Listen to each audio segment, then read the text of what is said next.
Hello students, welcome back. और मैं Umesh sir एक बार फिर से आप सभी का स्वागत करता हूं आपका अपने यूट्यूब चैनल मैथ्स स्ट्रोक में। और मैथ्स स्ट्रोक में आज हम लोग करने वाले हैं कक्षा 10वीं का एनसीईआरटी बुक मैथमेटिक्स की बात मैं कर रहा हूं। प्रश्नावली 1.2 का प्रश्न संख्या 3। एक्चुअली में वीडियो शुरू होने से पहले आप सभी को मैं बताना चाहूँगा कि यदि आप हमारे चैनल पर फर्स्ट बार आए हैं, पहली बार आए हैं, तो आप हमारे चैनल के प्लेलिस्ट में जाकर के देखिए तो आपको क्लास 10th एनसीईआरटी के बहुत सारे चैप्टर के बहुत सारे एक्सरसाइज का बहुत सारे क्वेश्चन ऑलरेडी मैं करा चुका हूं। तो आप अपने ज़रूरत के हिसाब से जिस प्रश्नावली का जो सा क्वेश्चन आपको देखना है वो आप प्लेलिस्ट में जाकर वहां से आप देख सकते हैं। और इस बार जैसा कि आप देख रहे हैं कि लॉकडाउन लगा हुआ है, ऐसे बहुत सारे बच्चे तैयारी नहीं कर रहे हैं, बहुत सारे परेशानी का सामना कर रहे हैं। ऐसा लेकर के मैं फिर से आप सभी को मतलब कि घर बैठे मैं मैथमेटिक्स की पूरी तैयारी करवाऊंगा। ऐसा नहीं है कि एक दो वीडियो करा के मैं छोड़ दूंगा। आप निश्चित तौर पर हमारे चैनल को सब्सक्राइब कर लीजिए और इस चैनल के माध्यम से मैथ्स की बेहतर तैयारी कीजिए। मुझे लग रहा है कि आप मैथ्स में अगर वीक है या फिर आप अच्छे हैं तो और मेरे लिए खुशी की बात है, लेकिन किसी भी स्टूडेंट्स को कोई भी क्वेश्चन समझने में कहीं से कोई प्रॉब्लम नहीं होगी, ये मैं प्रॉमिस करता हूं आप सभी से। तो प्रश्नावली 1.2 में 7 क्वेश्चन है। देखिए हमारे पास बुक है एनसीईआरटी का, इसमें 7 क्वेश्चन दिया हुआ है और क्वेश्चन नंबर 1 और 2 जो है मैं ऑलरेडी करा चुका हूं। यदि आप नहीं देखे हैं तो इसी वीडियो के नीचे डिस्क्रिप्शन में मैंने उस वीडियो का लिंक दे दिया है, आप वहां से क्वेश्चन नंबर 1 और 2 इजीली रूप से कर सकते हैं। क्योंकि क्वेश्चन नंबर 1 जो है वह फैक्टर करना है, गुणनखंड करना है, और दूसरा नंबर क्वेश्चन जो है एचसीएफ और एलसीएम निकालना और उसमें जांच भी करना है, वो भी बताए थे। और अभाज्य गुणनखंड विधि द्वारा यानी कि प्राइम फैक्टराइजेशन मेथड द्वारा, यहाँ भी देखिए अभाज्य गुणनखंड विधि जिसको इंग्लिश से बोलते हैं प्राइम फैक्टराइजेशन मेथड, उसके द्वारा निम्नलिखित पूर्णांकों का एचसीएफ और एलसीएम ज्ञात करना है। ठीक है ना। और सबसे बड़ी बात बता दूं कि आज के क्लास में प्रश्नावली 1.2 पूरा फिनिश होने वाला है। बिल्कुल जी हाँ, यानी कि बैक टू बैक आज हम लोग 5 क्वेश्चन कराने वाले। क्वेश्चन नंबर 3, 4, 5, 6 और 7 यानी कि 5 क्वेश्चन होने वाला है। तो आप फटाफट कॉपी कलम लेकर अपने साथ बैठ जाइए और कहीं भी दिक्कत नहीं होगा। एक एक क्वेश्चन आपके दिमाग में फिट हो जाएगा, बैठ जाएगा, ये मैं प्रॉमिस करता हूं। तो चलिए शुरू करते हैं, क्वेश्चन को स्टार्ट करते हैं। तो चलिए सबसे पहले पढ़ लेते हैं क्वेश्चन। अब तो पढ़ा जल्दी जल्दी जल्दी जल्दी, बहुत सारे चीज कह दिए हैं, बहुत सारे को दिमाग से ऐसे सर उड़ गया होगा। ठीक है ना। लेकिन अब मैं बिल्कुल आराम से आपको सारे क्वेश्चन बनाने वाला हूं, समझाने वाला हूं। तो चलिए क्वेश्चन को पढ़ते हैं। प्रश्न कह रहा है कि अभाज्य गुणनखंड विधि द्वारा, ठीक है ना, निम्नलिखित पूर्णांकों के एचसीएफ, ध्यान दीजिएगा, ये देखिए एचसीएफ और एलसीएम ज्ञात कीजिए। कुछ नहीं करना है, जो भी हमारा क्वेश्चन है उसको प्राइम फैक्टराइजेशन मेथड से एचसीएफ का फुल फॉर्म आप लोगों को पता होगा। प्रश्नावली 1.1 में इसके बारे में अच्छे से बताया था। फिलहाल मैं आप सभी को थोड़ा सा रिमाइंड करा दूं। एच मतलब होता है, H means highest, C for common और F for factor, highest common factor, जिसको हिंदी में बोलते हैं महत्तम समापवर्तक, जिसको शॉर्ट में मौसा बोलते हैं। बिल्कुल मौसा यानी कि महत्तम। और यहां पर देखिए LCM, L for lowest common multiple, lowest common multiple इसका फुल फॉर्म होता है, हिंदी में बोलते हैं लघुत्तम समापवर्त्य। बहुत सारे बच्चे ने यहाँ पर के मैं चैलेंज करता हूं, बहुत गलत बोलते हैं, लघुत्तम समापवर्तक कहते हैं, जो कि बिल्कुल गलत है। समापवर्त्य और समापवर्तक में बहुत डिफरेंट होता है। ठीक है ना। चलिए मैं उसके बारे में डिस्कस नहीं करेंगे, केवल आपको सही बोलना है। लघुत्तम में समापवर्त्य और महत्तम में समापवर्तक बोलना है। ठीक है ना। तो हम लोग इसको लॉस, इंग्लिश में हिंदी में लॉसा बोलते हैं शॉर्ट में, लघुत्तम समापवर्त्य और मौसा महत्तम समापवर्तक। तो हम लोग कुछ नहीं, लॉस और मौसा निकालने वाले हैं। कौन विधि से? अभाज्य गुणनखंड विधि से। ठीक है ना। तो चलिए क्वेश्चन नंबर फर्स्ट वाले कराते हैं।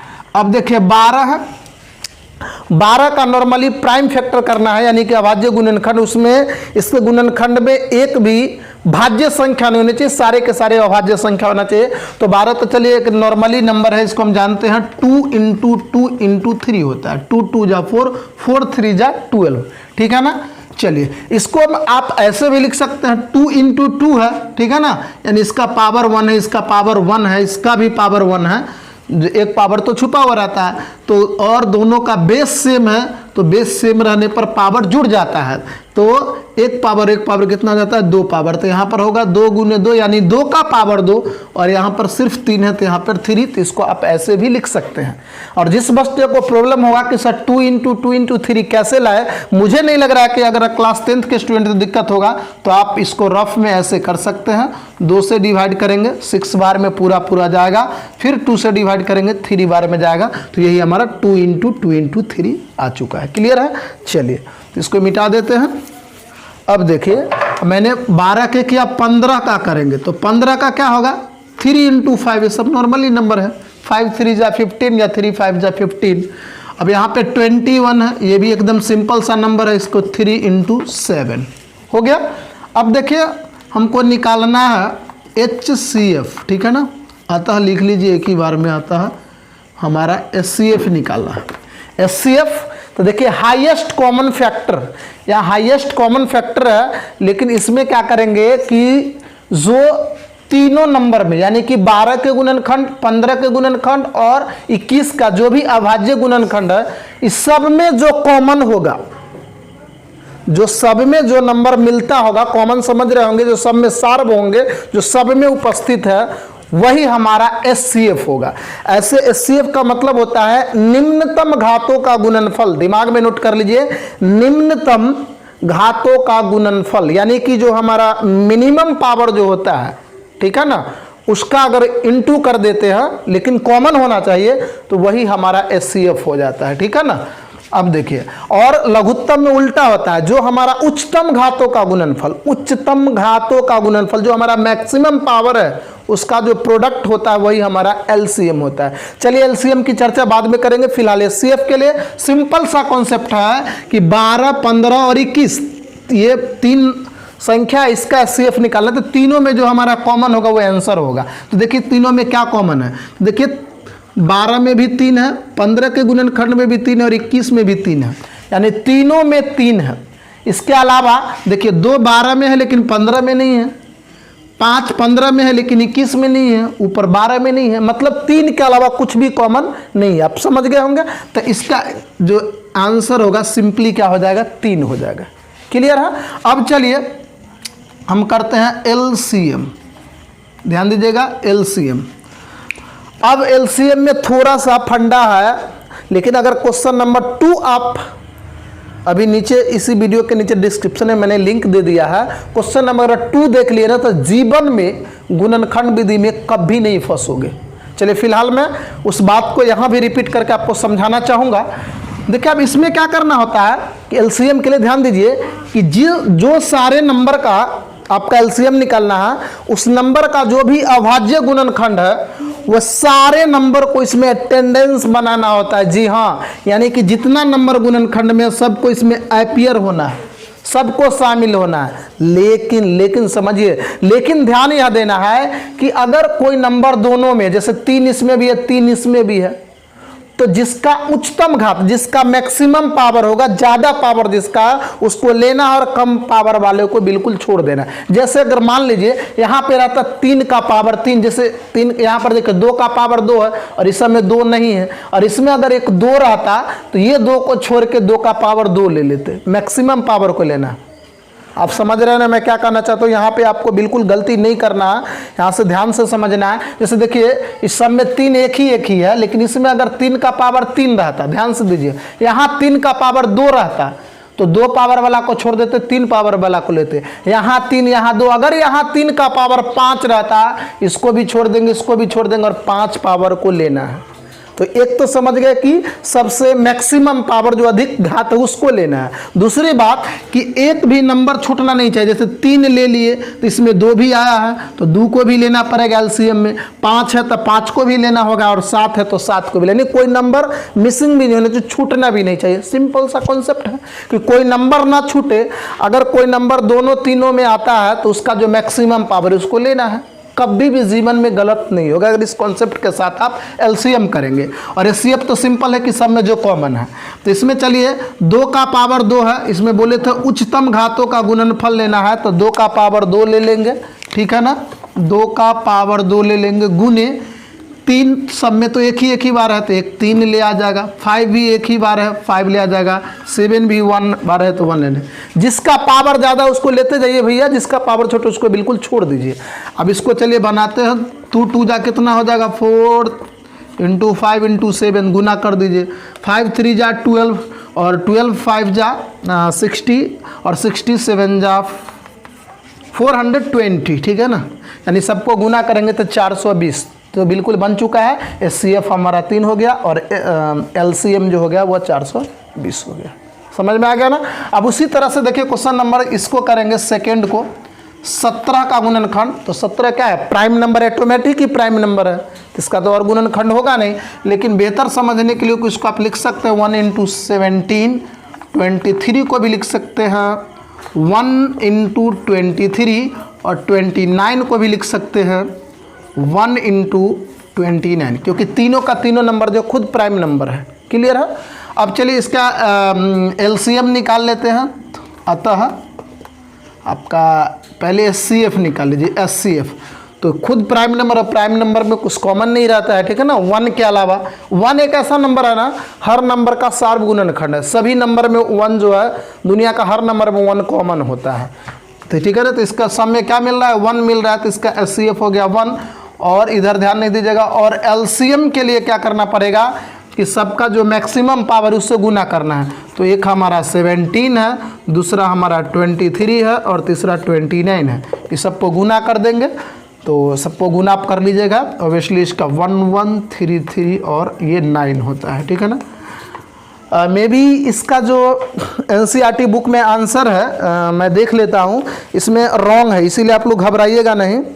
यहाँ पे 11 और 39 है, यानी कि 1139 ये गड़बड़ है। यहाँ पे जो है 11,339 होगा, यहाँ पे एक 3 मिसिंग हो गया है। तो आप इसको आराम से गुना कर लीजिए, इतना ही होने वाला है, ठीक है ना।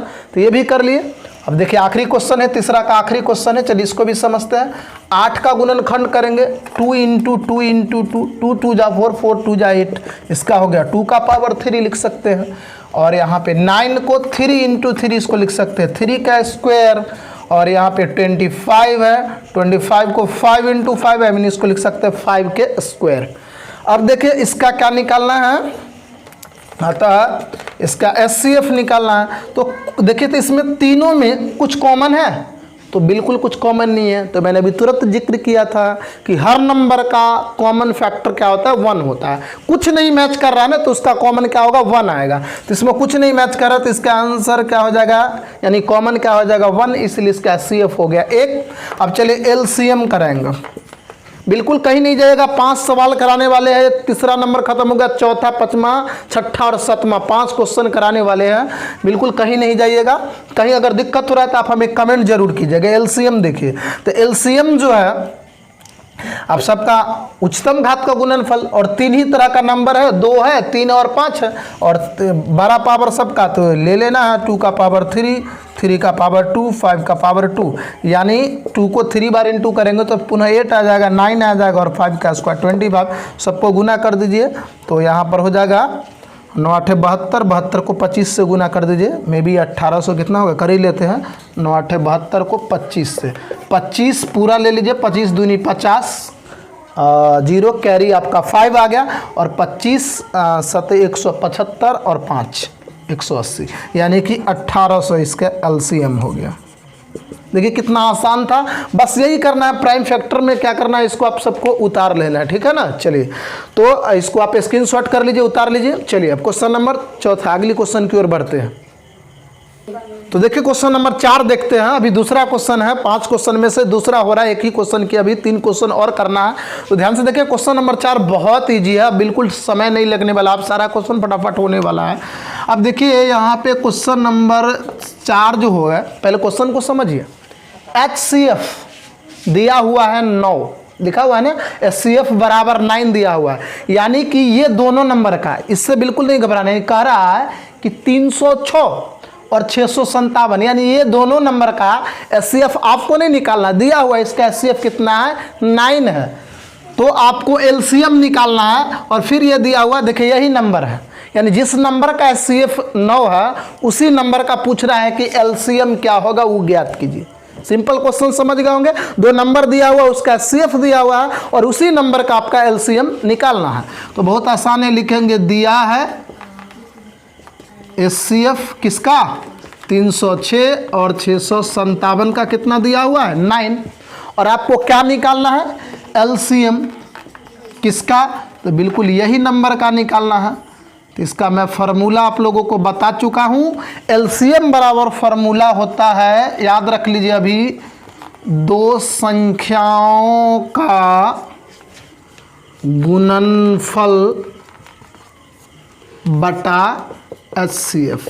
बिल्कुल अभी कभी याद कर लीजिए, जब भी LCM निकालना हो, अगर कोई नंबर दिया हुआ है और दो नंबर दिया हुआ है और उसका अगर HCF दिया हुआ है या फिर LCM दिया हुआ है, एक दिया और एक निकालने के लिए कर सकता है। अल्टरनेट भी समझिए, यहाँ पे आपका HCF दिया हुआ हो सकता है आपको एग्जाम में या कोई पूछ दे या कुछ क्वेश्चन देखने को मिले जिसमें LCM दिया हुआ रहे और HCF निकालना होगा, तो कुछ नहीं करना है। अगर LCM निकालना है तो ऊपर यही रहने वाला है दो संख्याओं का गुणनफल और बटा में आ जाएगा HCF। अगर यहाँ HCF निकालना होता तो बटा में क्या आ जाएगा LCM। समझ में आ रहा है ना, तो दोनों चीज को समझते चलिए। अगर LCM पूछेगा तो बटा में HCF, अगर HCF पूछेगा तो बटा में LCM करना है। तो चलिए, दो संख्याओं का गुणनफल यानी जो हमारा क्वेश्चन है, तो दो संख्या कौन कौन है, तो ये हमारा क्वेश्चन है 306 और 657, बटा में लिखना है HCF। HCF कितना हमारा है 9 है, बिल्कुल इसको काट देंगे 34 बार में, पूरा पूरा डिवाइड चला जाएगा। अब 34 को गुना कर देंगे 657 से, ये गुना करके आ जाएगा 2233 और 2 ना, 4 दूनी का 8, सॉरी 7 चौके 28, यानी पे 8 आएगा। आप इसको कर लीजिएगा, हम लोग को थोड़ा सा मतलब कि रिवीजन पढ़ाते पढ़ाते अभ्यास हो चुका है। आप इस दोनों को गुना कीजिएगा तो 2233 और 8 होने वाला है, ठीक है ना। तो यही आपका हो गया LCM। सिंपल था। चलिए अगले क्वेश्चन की ओर बढ़ते। बोले ना जल्दी जल्दी, अब ज़्यादा समय नहीं लगने वाला, 5 मिनट के क्वेश्चन में 5 मिनट के अंदर में सारे क्वेश्चन को उड़ा देंगे। तो क्वेश्चन नंबर 5 की ओर बढ़ते हैं। चलिए अब क्वेश्चन नंबर 5, पहले क्वेश्चन को आराम से पढ़िए, बहुत प्यारा सा क्वेश्चन है, बहुत इंटरेस्टेड क्वेश्चन है कि जांच कीजिए कि क्या किसी प्राकृत संख्या n के लिए संख्या 6 का पावर n है। यहाँ पे देखिए n हमारा क्या है, कोई प्राकृत संख्या यानी कि नेचुरल नंबर है, और संख्या 6 का पावर कोई नेचुरल नंबर होगा, तो बोल रहा है कि अंक 0 पर समाप्त हो सकती है कि नहीं हो सकती है। आपको यह बताना है कि जांच करके आपको दिखाना है कि अगर n कोई प्राकृत संख्या है और 6 का पावर n है, 6 का पावर n है, यानी कि कोई नंबर पे पावर एक नेचुरल नंबर है, तो कभी 0 पे एंडिंग हो सकता है क्या, उसका समाप्त जो है 0 पर कभी समाप्त हो सकता है। तो इसको जो है कि आप दो तरीके से बना सकते हैं। एक तो बना सकते हैं आधारभूत समानुपातिकता परिमेय, ध्यान से समझिएगा, the fundamental theorem of arithmetic, उसके हिसाब से, यानी कि the fundamental theorem of arithmetic यानी अंक गणित का आधारभूत प्रमेय ये कहता है कि कोई अंक 0 पर समाप्त होगा कब, जब इसका जो हम ये नंबर का जब गुणनखंड करेंगे तो इसमें 5 आना चाहिए, यानी कि 5 आना चाहिए, तभी वह 0 पर समाप्त हो सकती है। अगर 5 नहीं आता है तो 0 पर समाप्त नहीं होगा। तो देखिए अगर इसका हम गुणनखंड करें, अगर 6n का सिंपली देखिए यहाँ पे पहले समझ लीजिए, तो 2 × 3 और इसका पावर हो जाएगा n, ठीक है ना। तो 2 × 3 हो जाएगा इसका पावर n। तो यहाँ पे देखिए कि 5 है इसके गुणनखंड में, 5 नहीं ना, 2 और 3 है, तो इसके गुणनखंड में अगर 5 रहता, यह अंक गणित का समानुपातिकता कहता है।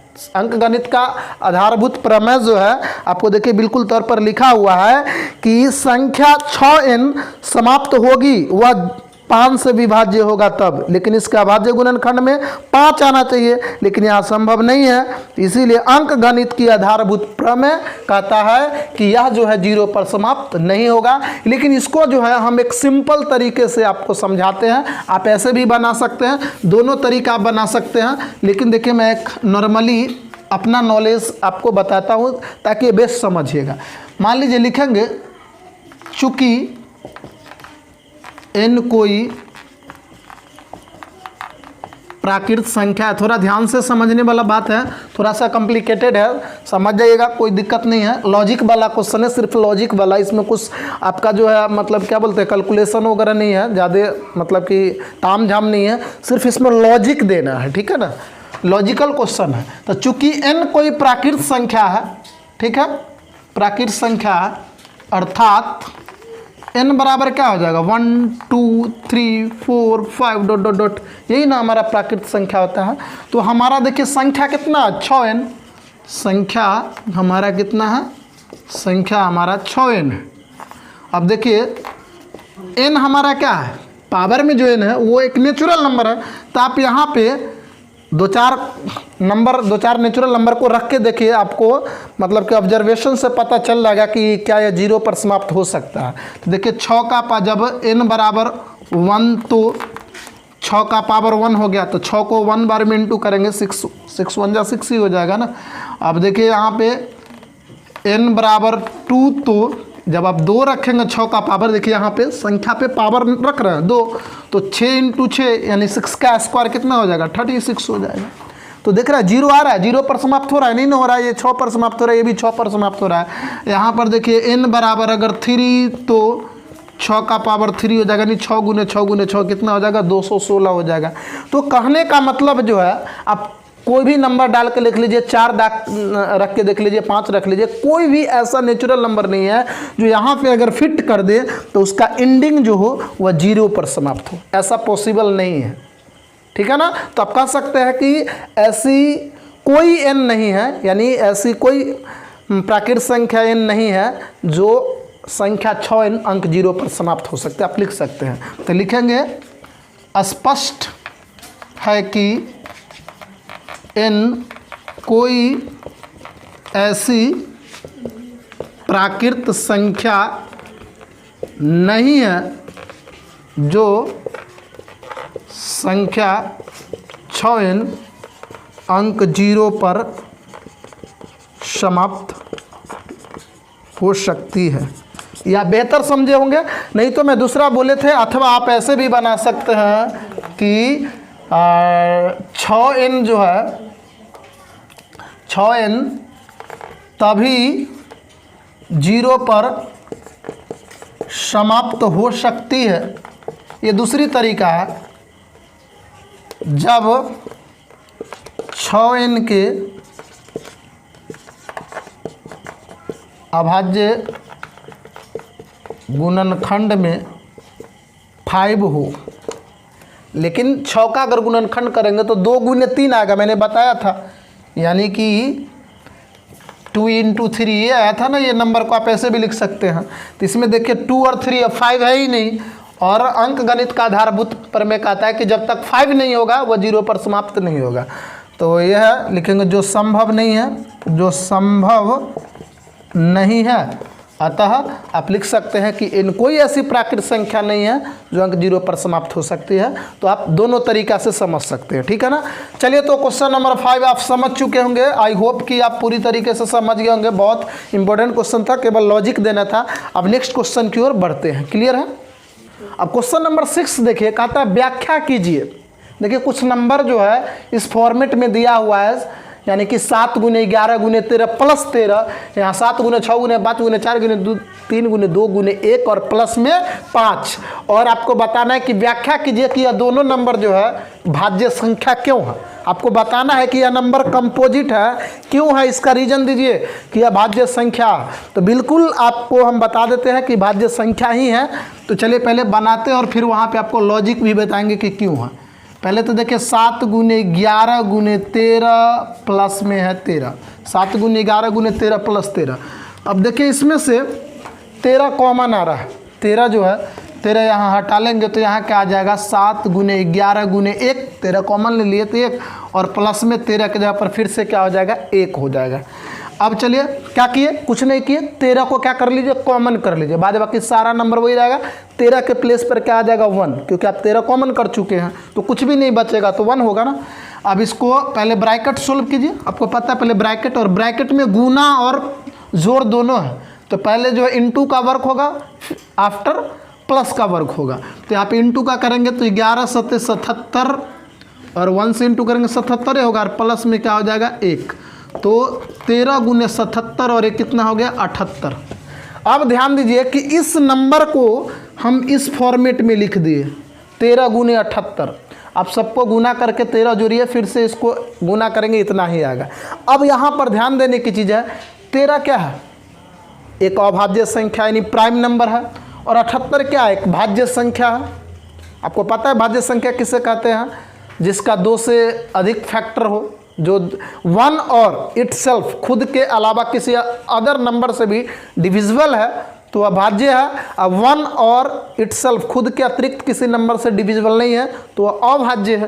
तो ये है अभाज्य और ये है भाज्य, और दोनों का गुणनफल हो रहा है। तो आपको बता दूं कि आपका जो है अंक गणित आधारभूत प्रमेय कहता है, the fundamental of theorem arithmetic, कि एक भाज्य और एक अभाज्य और एक भाज्य संख्या का गुणनफल हमेशा भाज्य आता है। देखिए 3 क्या है अभाज्य, 6 भाज्य, इसको गुना करो 18, देखिए भाज्य आ गया। कोई भी नंबर ले लीजिए, चलिए 5 ले लिए अभाज्य, दूसरा अब लेना है भाज्य, देखिए 4 भाज्य है, इसको इंटू कीजिए तो क्या आ गया 20, ये भी भाज्य है। एक और नंबर ले लीजिए 7 अभाज्य, एक भाज्य ले लीजिए आपका 9, ये भी देखिए भाज्य है। तो इससे मुझे मतलब एक क्लियरिटी आती है कि एक अभाज्य और एक भाज्य, एक भाज्य और एक अभाज्य का गुणनफल जो होता है हमेशा भाज्य आता है।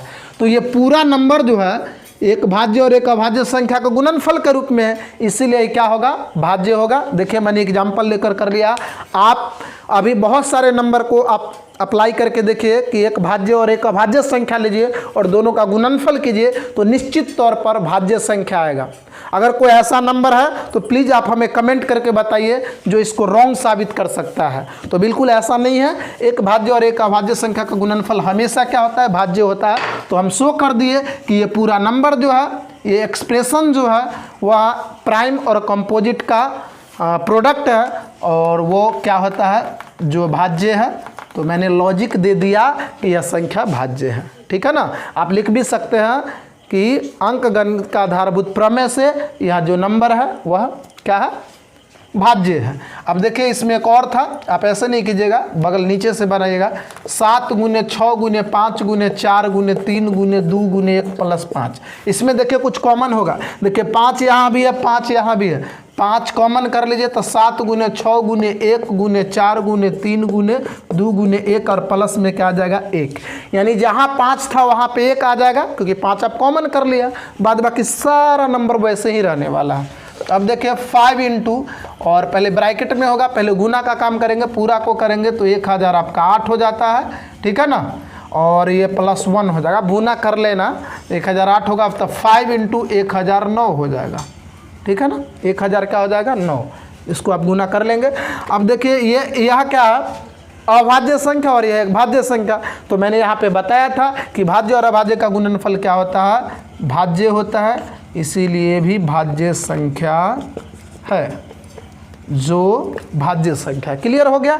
ये भी जो है अंकगणित का आधारभूत प्रमेय को पूरा मतलब संतुष्ट करता है, इसीलिए यह दोनों नंबर जो है और भाज्य संख्या हमने एक्सप्रेस करके दिखा दिए कि ये कुछ नहीं है, ये दोनों नंबर जो है एक प्राइम और एक कंपोजिट का गुणनफल है और उसका गुणनफल हमेशा एक कंपोजिट नंबर आता है, भाज्य संख्या आता है। तो क्लियर हो गया कि ये संख्या क्या था भाज्य। चलिए मैंने प्रॉमिस किया था कि आज 5 क्वेश्चन होने वाला है, तो 4 क्वेश्चन हो चुका, अब एक आखिरी क्वेश्चन है और आखिरी क्वेश्चन जो है हम लोग बिल्कुल बोर्ड पर नहीं लिखेंगे, काफ़ी लंबा समय लग जाता है। क्वेश्चन नंबर 7 आप देख चुके हैं, आपके पास बुक होगा। चलिए हम पढ़ के बता देते हैं।